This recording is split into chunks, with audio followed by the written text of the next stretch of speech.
I never told anyone what Jerome's mama said to me the night before our wedding. Not my best friend, Renee. Not my sister Paulette. Not even my own mother, God rest her soul. I carried those words in my chest for 27 years like stones in my pockets, heavy, sharp, cutting into me every single day.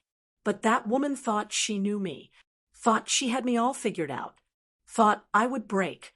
She was wrong. What happened last Thanksgiving proved that, in a way, she never saw coming.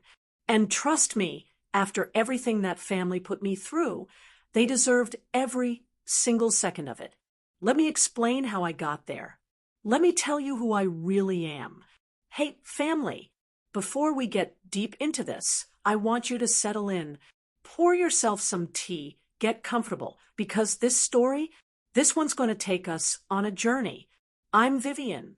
I'm 50 years old, and I've learned that some of the most powerful moments in our lives happen in silence, in the spaces between what people say and what they mean, in the dignity of knowing your worth when everyone around you has decided you have none. This is my story about waiting for closure that never came, about the freedom I found when I stopped waiting, and about the night I finally showed them exactly who they'd underestimated all along. If this resonates with you, do me a favor, hit that like button, drop a comment, and subscribe, because we're about to go there together. Now, let me take you back to where it all began. I met Jerome Patterson at a church picnic in the summer of 1997. I was 23, wearing a yellow sundress my mama had made special for the occasion, and carrying a sweet potato pie that was still warm from the oven. He was 25, standing by the grill, with his shirt sleeves rolled up, laughing at something his cousin Darnell said. When he looked at me, really looked at me, I felt seen in a way I'd never experienced before.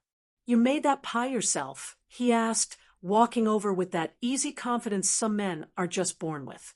"My mama and I made it together," I said, because that's how I was raised.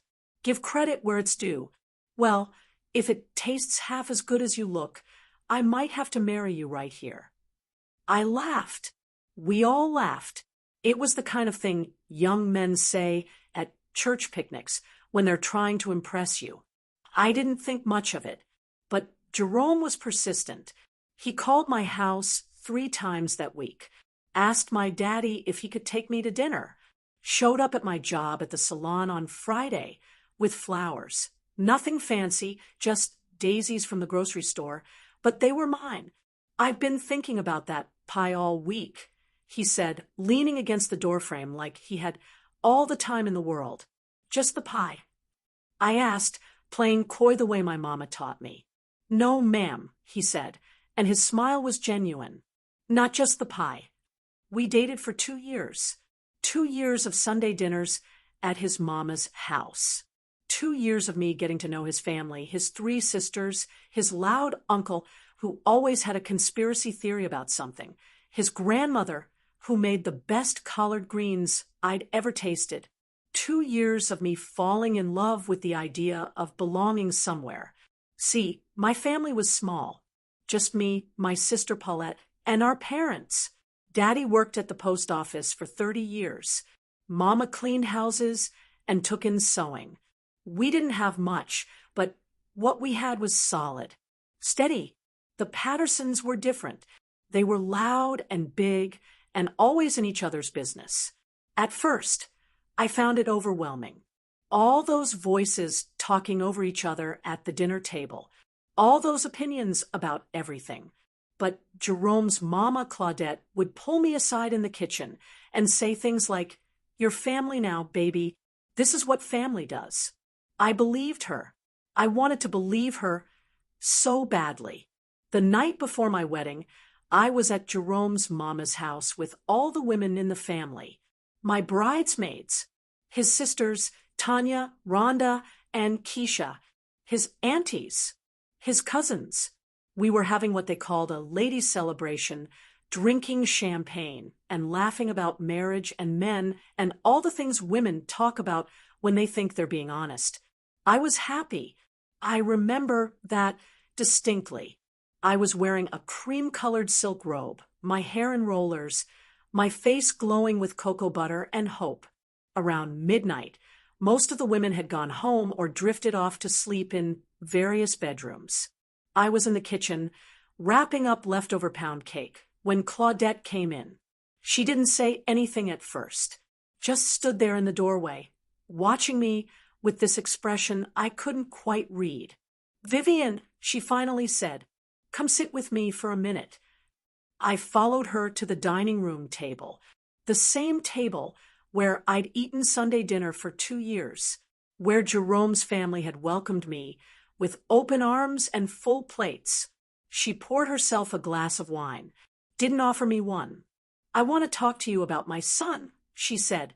"Okay," I said, smiling, thinking she was about to give me some sweet motherly advice about marriage. "Jerome is a good man," she began, "but he's also a Patterson man. And Patterson men, they have needs." I nodded, not quite understanding where this was going. "What I'm saying is," she paused, took a sip of wine, "you come from a different background than us. Your people are simple. Hardworking, yes. Respectable. But simple." The smile started to fade from my face. "Now, I've taught Jerome to have high standards," she continued, "and I need you to understand something. Vivian, if you want this marriage to work, you need to know your place." My place. My voice came out smaller than I intended. A Patterson man needs a woman who knows how to present herself, how to keep a home, how to make him look good in front of people who matter. She leaned forward. "Your mama cleaned houses, baby. That's honest work, but it's not the kind of work that opens doors. You understand what I'm telling you?" I sat there, frozen.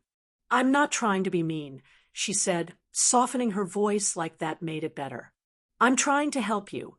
You're going to be part of this family now, and that comes with expectations. You're pretty enough, and you seem sweet. But pretty and sweet only gets you so far. You need to be smart about this." "Smart about what?" "About keeping him. About not embarrassing him. About understanding that some things—" She waved her hand vaguely. "Some things you just accept, because that's what wives do." I should have said something, that I should have stood up and walked out right then. Should have called off the wedding. Should have told my daddy, who would have driven over there and set every single thing straight. But I didn't. I sat there and nodded like a fool, like someone who didn't know her own worth, like someone who believed that love meant making yourself smaller. "Good girl," Claudette said, patting my hand. "I knew you'd understand. Now go on and get some rest. Tomorrow's your big day." I went upstairs to the guest bedroom where I was supposed to sleep. I lay there in the dark, my heart pounding, my mind racing, trying to make sense of what had just happened. Maybe she didn't mean it the way it sounded. Maybe I was being too sensitive. Maybe this was just how mothers were, protective of their sons, cautious about the women who married them. I convinced myself I was overreacting. I convinced myself that tomorrow, when Jerome slid that ring on my finger and said, "I do," all of this would make sense. I convinced myself that I could prove her wrong. The first few years of marriage were good, or at least they seemed good on the surface. Jerome and I bought a small house on the east side of town. 3 bedrooms, 1 bathroom, a backyard just big enough for a garden. I planted tomatoes and collard greens and marigolds along the fence.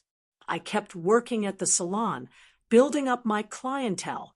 Jerome worked for the city's water department, steady pay and benefits. We went to church on Sundays, had dinner at his mama's house every other week, started talking about babies. But Claudette's words lived in my head like a tenant I couldn't evict. Every time Jerome came home late, I wondered if I was enough. Every time he seemed distant, I questioned what I'd done wrong. Every time we went to family gatherings and Claudette made little comments. "Oh, Vivian, your hair looks interesting today." Or, "Jerome, You sure you're getting enough to eat at home? I felt myself shrinking. I tried harder. I learned to cook all of Jerome's favorite meals. I kept the house spotless. I made sure my hair and makeup were done before he came home from work. I laughed at his jokes, even when they weren't funny.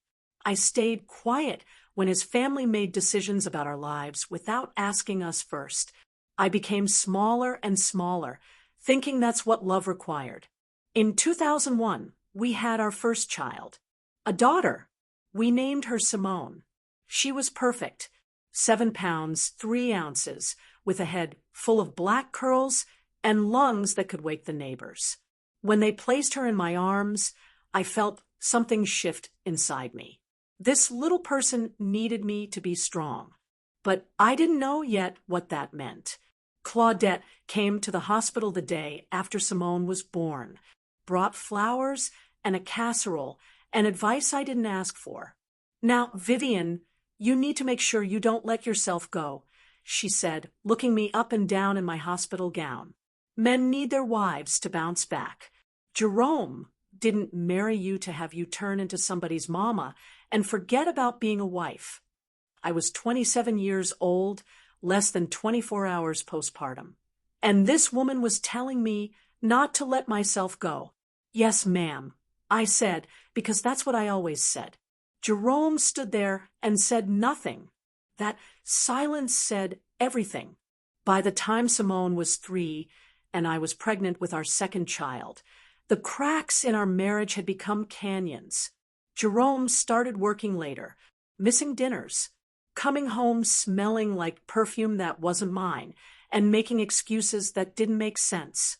We had a work event. He'd say, the guys wanted to grab drinks after the shift. I told you about this last week. He didn't, but when I tried to say so, he'd get angry. Why are you always questioning me, Vivian? I work hard for this family. Can a man have a moment to breathe without you on his back? His mama made it worse. You need to give him space, Claudette would say when I'd confide in her, desperate for advice, still stupid enough to think she was on my side. Men need to feel like men. If you suffocate them, they'll find air somewhere else. I was 6 months pregnant with our son Marcus when I found the first piece of evidence, a receipt in his jacket pocket, dinner for 2 at a restaurant we'd never been to, 2 steaks, 2 glasses of wine, dessert. The date was our anniversary. He'd told me he had to work a double shift that day, brought me home gas station flowers at midnight, and said he was sorry that I held that receipt in my hand and felt something inside me break. Not my heart that had been cracking for years. Something else. Some fundamental belief I'd been clinging to about who I was and what I deserved. I confronted him that night. Who'd you have dinner with on our anniversary, Jerome? He barely looked up from the TV. What? This receipt? This restaurant? Who were you with? That's from a work thing. Why are you going through my pockets? A work thing on our anniversary? A work thing where you ordered the ribeye you always say is too expensive when I want to go out. He stood up then, and for the first time, I saw something cold in his eyes. You know what your problem is, Vivian? You don't trust me. I'm out here working my ass off, and you're at home making up stories in your head. I'm not making up. I don't have time for this. He grabbed his keys. I'm going to my mama's house. He left me standing there, 7 months pregnant, holding a receipt that proved he was lying. And somehow I was the one who felt crazy. Now, I know some of y'all are listening to this thinking, Vivian, girl, why didn't you leave right then? And believe me, I've asked myself that question 1,000 times. But if you've ever been in a situation where someone's been slowly eroding your sense of self, slowly convincing you that your reality isn't real, slowly making you doubt everything you know to be true, then you understand. It's not weakness. It's survival. It's trying to keep your family together. It's hoping things will get better. If you're still with me, go ahead and hit that like button. Drop a comment and let me know, have you ever felt like you were losing yourself trying to hold on to someone else? Subscribe if you haven't already, because this story is about to take some turns you won't see coming. Now, let me tell you what happened next. Marcus was born in March of 2005. 8 pounds, 6 ounces, with his daddy's nose and my stubborn streak. He came into this world fighting, and maybe that should have told me something about what was ahead.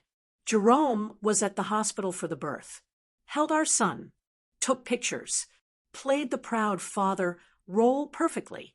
But 2 weeks later, he moved out. "I need some space," he said, packing a duffel bag while I sat on our bed, still sore from childbirth, trying to nurse a newborn, while our 3-year-old daughter cried in the next room. "Space. Jerome, we just had a baby." "I know, and I'm grateful, but I can't do this right now. I can't be who you need me to be. I don't need you to be anything except here." He zipped the bag. "I'll send money for the kids. I'm staying at Darnell's place. We can figure out the rest later." He left, just walked out while I sat there with our 2-week-old son in my arms and our toddler daughter calling for her daddy from down the hall. Claudette called me the next day. "Vivian, what did you do?" Not, "How are you?" Not, "What can I do to help?" Not, "I'm so sorry my son abandoned you with a newborn." "What did you do to make my son leave?" I was so tired, so bone-deep exhausted from night feedings and healing and trying to explain to Simone why Daddy wasn't coming home. "I didn't do anything, Miss Claudette. He just left." Well, he didn't just leave for no reason. Jerome is a good man. He wouldn't walk away from his family unless you pushed him to it. "I didn't. You need to fix this, Vivian. You need to figure out what you did wrong and fix it before it's too late." She hung up. I sat there in my living room, in the house I'd kept clean, with the garden I'd maintained, with the meals I'd cooked, with the children I'd birthed. And I realized something. I had been apologizing for existing for almost 8 years. The next 2 years were the hardest of my life. Jerome paid child support, but barely, just enough to keep himself out of legal trouble. He'd show up every few weeks to see the kids, always with some excuse about why he couldn't stay longer, couldn't help more, couldn't be the father they needed.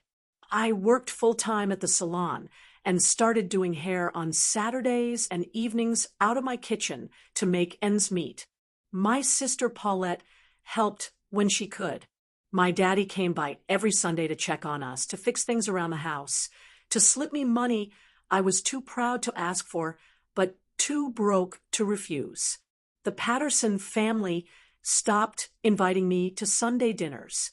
Just stopped, like I'd never been part of the family at all. Like I hadn't spent almost a decade showing up, contributing, trying to belong.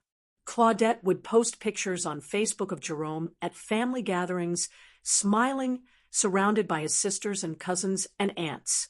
And in some of those pictures, there was a woman, light-skinned, long hair, the kind of pretty that turns heads. Her name was Shayna. And according to the comments on those pictures, she was such a blessing and so good for Jerome and exactly what he needed. Nobody asked about me or the kids. It was like we'd been erased. One night, Simone asked me, "Mama, why doesn't Daddy love us anymore?" She was 5 years old. 5. And already learning that she wasn't worth staying for. I pulled her into my lap and held her so tight. "Baby, Daddy loves you. He's going through something right now. But I love you enough for both of us. You hear me?" She nodded against my chest, but I felt her tears soaking through my shirt. That night, after I put both kids to bed, I sat at my kitchen table and cried. Not pretty crying, not the kind of crying you do in movies. The ugly kind, the kind that comes from somewhere deep and primal, the kind that leaves you hollow. And somewhere in that hollowness, I made a decision. I was done waiting for closure. I was done waiting for Jerome to wake up and be the man I needed him to be. I was done waiting for his family to acknowledge my humanity. I was done shrinking. I filed for divorce in 2007. Jerome didn't contest it, barely showed up for the court dates. When the judge asked if he wanted to fight for joint custody, he said, "Whatever she wants is fine. I trust her judgment." After years of telling me I was too emotional, too dramatic, too needy, too much, suddenly my judgment was trustworthy when it meant he didn't have to show up. I got full custody. He got visitation every other weekend, which he used maybe once a month if I was lucky. The house was mine. The kids were mine. The debt was mine. The future was mine. And slowly, painfully, I started to build something new. I rented a chair at a better salon, started specializing in natural hair care, back when that was just becoming a movement, took classes, built a reputation. Women started coming to me, specifically requesting my chair, my hands, my ear, because here's what I learned. When you've spent years listening to people tell you who you are, you get good at listening, really listening. And women need someone to listen. I became that person. My client list grew. I raised my prices, started making real money for the first time in my life, not struggling to pay the light bill money, not robbing Peter to pay Paul money, real money. I bought Simone and Marcus new clothes, put them in good schools, made sure they had what they needed and some of what they wanted. I took care of my daddy when he got sick, helped Paulette when she hit a rough patch, started building the kind of life my mama had dreamed for me. And I did it without Jerome, without his family, without their approval or their presence or their performative concern. The kids thrived. Simone became a reader, always with her nose in a book. Marcus became an athlete, playing every sport the rec center offered. They were good kids, smart kids, loved kids. I made sure of that. Jerome would see them occasionally, always with promises he wouldn't keep. "I'm going to take y'all to Six Flags next month. I'm going to get you those shoes you wanted. I'm going to be around more, I promise." Never happened. And Claudette, she'd post pictures on Facebook of Jerome and Shayna's daughter. They'd had a baby together in 2009, with captions like "my precious grandbaby" and "blessed beyond measure." My children, her actual grandchildren by blood, didn't even get a birthday card. But I stopped caring, or at least I learned to carry the caring differently. Like a stone I'd gotten used to the weight of. Still there, but not as heavy. By the time I turned 45, I was someone I barely recognized from that 23-year-old girl in the yellow sundress. I owned my own salon, Vivian's, just my name on a sign, but it meant everything. I had a house I'd bought myself, small but mine, with a garden that exploded with vegetables every summer and flowers every spring. My kids were grown and doing well. Simone was in college studying social work. Marcus had a scholarship for track and field.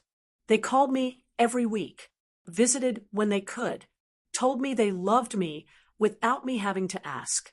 I'd learned to do things alone, go to movies alone, eat at restaurants alone, travel alone.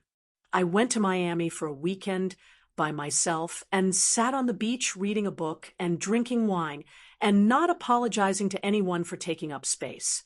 I'd learned that closure is something you give yourself, not something you wait for someone else to deliver. I'd stopped checking Jerome's Facebook page, stopped caring who he was with or what he was doing or whether he ever thought about the family he'd abandoned. I'd stopped expecting his mama to call. I'd stopped waiting for an apology that would never come. And in that stopping, that releasing, that letting go, I found something I didn't expect. Peace. Not every day. Some days I still felt the old anger, the old hurt, the old questions. But most days I woke up grateful, grateful for my health, my children, my work, my friends, my life. I built it myself. Nobody handed it to me. Nobody made it easy. But it was mine.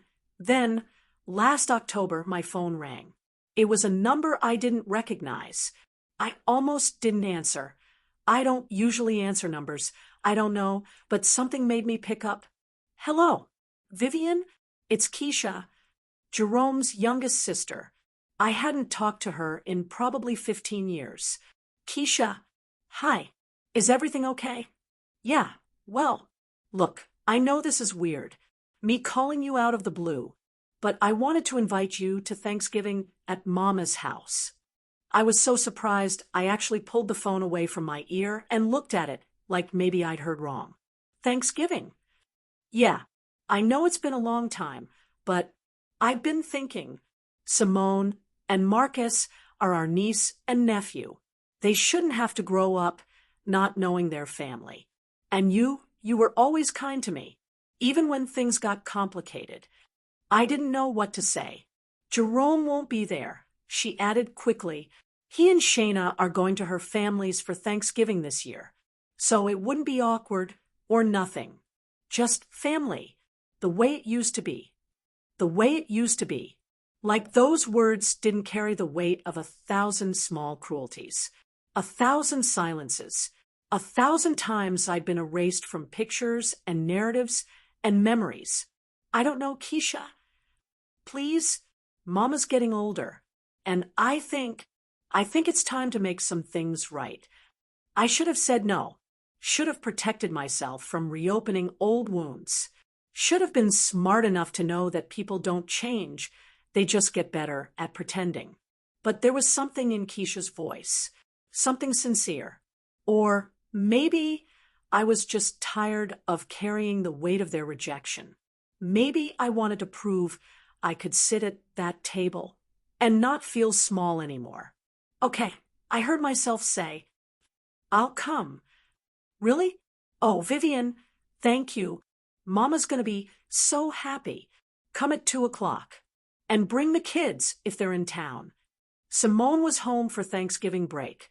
Marcus was at a tournament. But Simone said she'd come with me. You sure about this, Mama? She asked when I told her. No, I said honestly. But I'm going anyway. Y'all, I can hear some of you screaming at me through your screens right now. Vivian, don't go. It's a trap. They don't deserve you. And you're probably right. But here's the thing about healing. Sometimes you have to walk back into the fire one more time to prove to yourself you won't burn. If you're invested in this story, show me some love. Hit that like button. Leave a comment telling me what you would have done. And subscribe so you don't miss what happens next. Because, honey, what happened at that Thanksgiving dinner? You're not ready. Let me tell you. I spent that Thanksgiving morning in my kitchen making sweet potato pie. Same recipe my mama taught me. The one I'd made for that church picnic where I met Jerome all those years ago. Simone watched me work, perched on a stool at my counter, sipping coffee. You nervous? She asked. Terrified, I admitted. We don't have to go. I know, but I want to. I need to see. I don't know what I need to see, but I need to go. I wore a navy blue dress. Simple, elegant. I'd learned how to dress for my body over the years, how to move through the world, taking up exactly the space I needed. Simone wore jeans and a nice top. She looked so much like me at 22 that sometimes it hurt to look at her. We drove to Claudette's house at 1:45. I parked down the street, took a breath, and checked my face in the mirror. You look beautiful, Mama, Simone said, squeezing my hand. Let's do this. We walked up to the house. The same house where I'd spent so many Sunday dinners, where Claudette had warned me about knowing my place, where I'd tried so hard to belong. Keisha answered the door. Vivian, oh my God, you look amazing. She hugged me tight, and it felt genuine. And Simone, girl, you're so grown. Come in, come in. The house smelled like turkey and dressing and all the foods that trigger memory and nostalgia. There were people everywhere. Tanya, Rhonda, their kids, aunties I remembered. uncles who'd aged. And there, in her usual chair at the head of the dining room table, was Claudette. She was older, 75 now, still sharp-eyed, still regal in that way she'd always been. Our eyes met across the room. "Vivian," she said, not warm, not cold, just acknowledging my presence. "Miss Claudette," I said, "you brought pie." "Yes, ma'am." Said it in the kitchen. Same orders, same tone, like I'd never left, like I was still that girl trying to prove myself worthy. But I wasn't that girl anymore. I took the pie to the kitchen, and when I came back, Simone was talking to her cousins, Tanya's kids, who were around her age. They were laughing about something, and I felt a small warmth in my chest. Maybe this wouldn't be so bad. We sat down to eat. Claudette said grace, thanking God for family and blessings and bringing everyone together. The food was good. I'll give them that. The turkey was moist. The dressing was perfect. The greens were cooked down just right. People asked me polite questions. How was the salon? How was I doing? What had I been up to?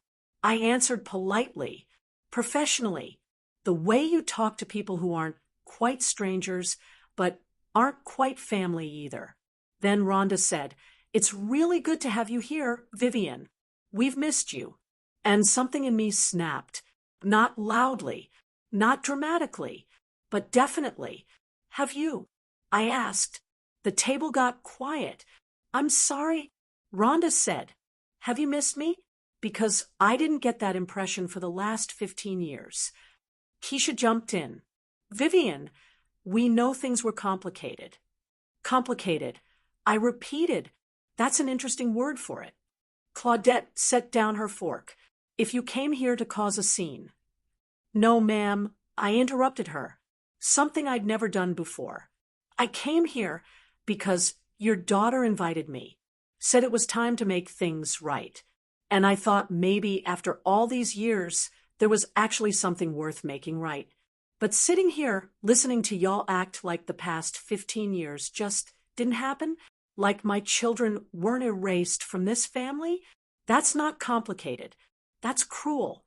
We invited you here," Tanya said defensively, "after 15 years. After my children grew up without knowing their grandparents, their aunts, their cousins. After I built a whole life without any of you because none of you thought we were worth the effort." Simone reached for my hand under the table. I squeezed it. "When Jerome left," I continued, "not one of you called to check on me. Not one of you asked if I needed help with a newborn and a toddler. Not one of you sent a card or a meal or any acknowledgement that I existed. That was between you and Jerome." Claudette said firmly, "No, ma'am, it wasn't. It was between your son and his children.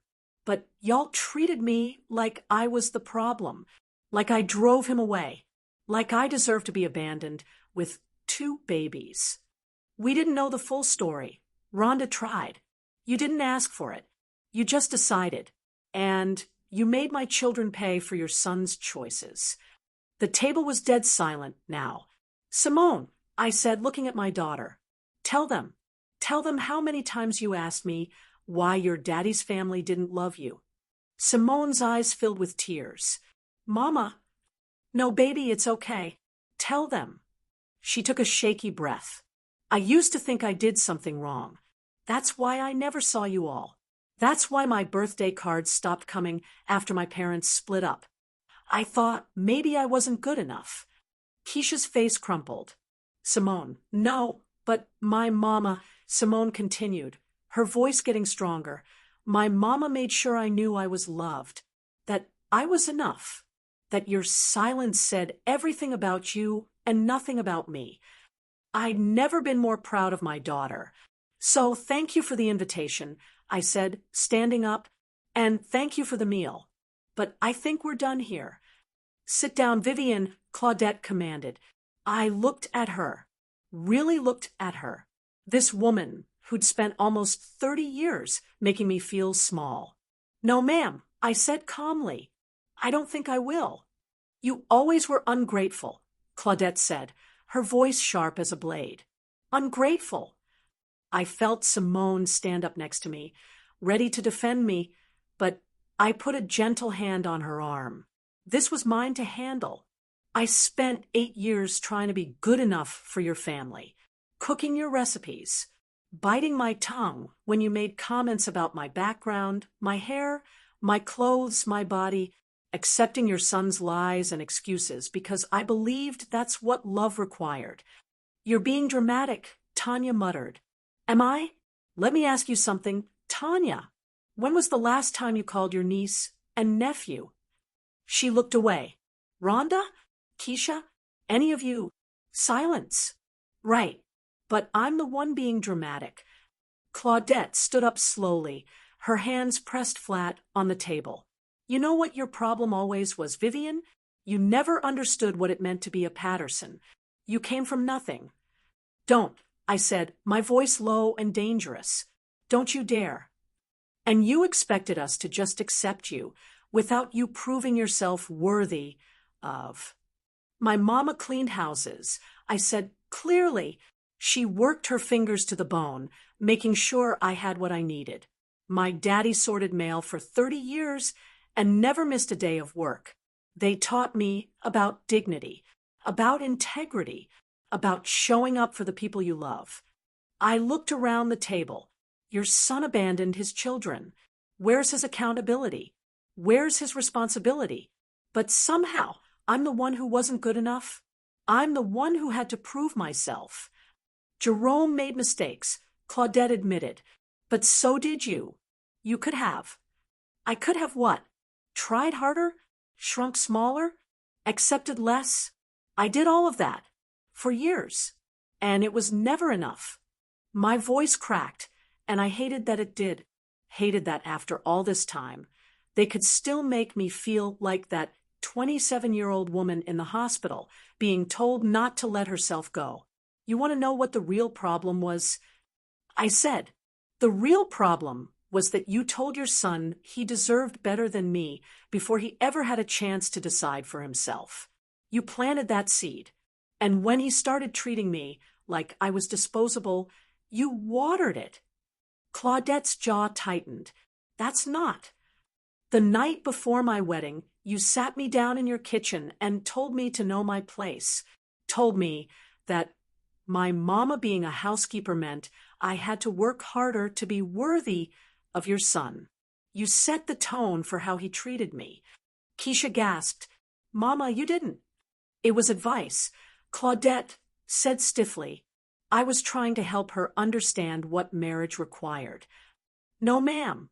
You were trying to put me in a box labeled, not quite good enough, but we'll allow it. And I spent 8 years trying to climb out of that box, trying to prove I belonged. I took a breath, but here's what I learned. I never needed to prove anything to you. My children never needed your approval to know their worth.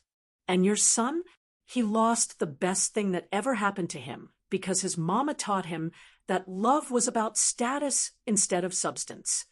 The room was so quiet you could hear the clock ticking. Then Uncle Darnell, Jerome's uncle who'd always had something to say, spoke up. She's right, Claudette. Everyone turned to look at him. What? Claudette's voice was ice. I said she's right. We all knew Jerome was messing around. We all knew he was treating her wrong. And we said nothing because that's what Patterson men do, isn't it? That's what we've always done. Act like our women should just accept it and keep quiet. Darnell, Claudette warned. No, let me finish. Vivian came to every Sunday dinner for years. She helped cook. She cleaned up. She was kind to everyone, even when we weren't all that kind back. And when Jerome left her with 2 babies, we just erased her because it was easier than holding our own family accountable. He looked at me. I'm sorry, Vivian. I should have said something years ago. I nodded, not trusting my voice. Keisha was crying now. Mama, we need to apologize. We need to. I don't need apologies. I said softly. I needed you 15 years ago. I needed you when I was struggling, when I was scared, when I didn't know how I was going to make rent and buy diapers and keep the lights on. That's when I needed family. I looked at Simone. You ready, baby? She nodded. We headed for the door. Vivian, wait, Rhonda called out. Please, we want to do better. We want to be in Simone and Marcus's lives. It's not too late, is it? I stopped, turned around. I don't know, I said honestly. That's not my decision to make anymore. My children are grown. If they want a relationship with you, that's their choice. But understand this, they don't need you. They've never needed you. They had me, and I was enough. Simone, and I didn't talk much on the drive home. She stared out the window, processing. I focused on the road, my hands steady on the wheel even though my heart was racing. When we pulled into my driveway, she finally spoke. I'm proud of you, Mama. I turned off the car. Yeah, you didn't let them make you small. You didn't apologize for telling the truth. You just stood there in your power and let them sit with their own mess. I smiled. Well, I had a good teacher. Mama, you're the teacher. We sat there in my car, in my driveway, at my house that I'd paid for with my own money, and I felt something settle in my chest. Closure. Not because they'd apologized, not because they'd acknowledged what they'd done, but because I'd finally said everything I'd been carrying for almost 30 years. I'd given myself what I'd been waiting for them to give me, permission to be free. Over the next few weeks, I got messages. Keisha texted, asking if we could have coffee. Rhonda sent a long email explaining how she'd always felt caught between me and her mother. Tanya called and left a voicemail saying she was sorry. I read them all, listened to them all, acknowledged them, but I didn't rush to respond. Because here's what I'd learned. Forgiveness isn't about making other people feel better. It's about releasing yourself from the weight of their actions. I could forgive them without letting them back into my life. I could acknowledge their apologies without pretending the last 15 years didn't happen. I could choose peace without choosing reconciliation. And that was okay. Jerome never reached out. I heard through Keisha that he'd heard about what happened at Thanksgiving, that his mama was disappointed in how I'd acted. I laughed when she told me that. After everything, Claudette was disappointed in me. Some things never change, but some things do. Marcus came home for Christmas break, and I told him about Thanksgiving. He listened quietly, then said, "Good for you, Mama. They didn't deserve you anyway." My babies saw me, really saw me, and that was worth more than all the Patterson family approval in the world. It's been 3 months since that Thanksgiving dinner. I'm sitting in my salon right now. My last client just left, and I'm reflecting on everything.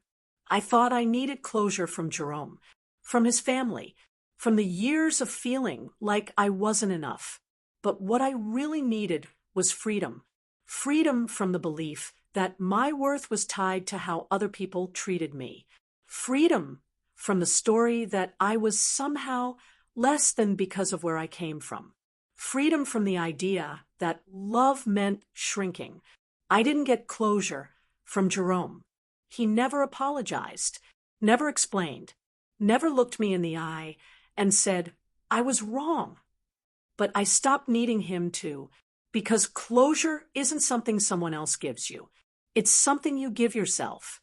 It's the day you wake up and realize you're not waiting anymore, not hoping for different, not checking their social media to see if they're thinking about you, not measuring your worth by whether they chose you. It's the day you choose yourself. For me, that day was Thanksgiving. The day I stood up from that table and walked out with my daughter. The day I stopped making myself small to fit into spaces that were never meant to hold me. The day I realized I'd already won. Not because I got revenge. Not because I made them hurt the way they hurt me, but because I built a beautiful life without them. My children are thriving. My business is successful. My home is full of peace. My relationships are built on mutual respect and love. I did that, not in spite of being left, but because being left forced me to become the woman I was always meant to be. Strong, self-sufficient, unshakable. The woman who doesn't need external validation to know her worth. The woman who can sit at any table and not feel small. The woman who knows that the best revenge is living well. Jerome and his family thought they were doing me a favor by erasing me, by making me feel disposable, by treating me like I was lucky to be included. But they did me the biggest favor of all. They showed me who they really were, and they forced me to discover who I really am. And let me tell you, I like who I am. I love who I am. I'm not perfect. I still have days when the old wounds ache, days when I wonder what my life would have looked like if Jerome had chosen us, if his family had embraced us, if I'd been enough. But those days are fewer now, quieter, less powerful, because I know the truth. I was always enough. They just weren't equipped to see it. And that's their loss, not mine. So if you're listening to this and you're waiting for someone to give you closure, stop. If you're waiting for an apology that will never come, stop. If you're waiting for someone to see your worth, stop. Give yourself the closure. Give yourself the apology. Give yourself the validation. Choose yourself. Choose freedom. Choose peace. Because you deserve it. You've always deserved it. And the moment you stop waiting for someone else to tell you that, the moment you claim it for yourself, that's when you win. That's when you're free. My name is Vivian. I'm 50 years old. I'm a mother, a businesswoman, a daughter, a sister, a friend. I thought I needed closure, but what I needed was freedom. And honey, I'm free now. If this story spoke to you, if it touched something in your spirit, do me a favor. Hit that like button, leave a comment sharing your own story of finding freedom, and subscribe for more real talk about real life. Share this with someone who needs to hear it, with someone who's still waiting, with someone who needs permission to choose themselves. Thank you for listening. Thank you for being here. Thank you for letting me share my truth. Until next time, choose yourself. Always choose yourself. You're worth it.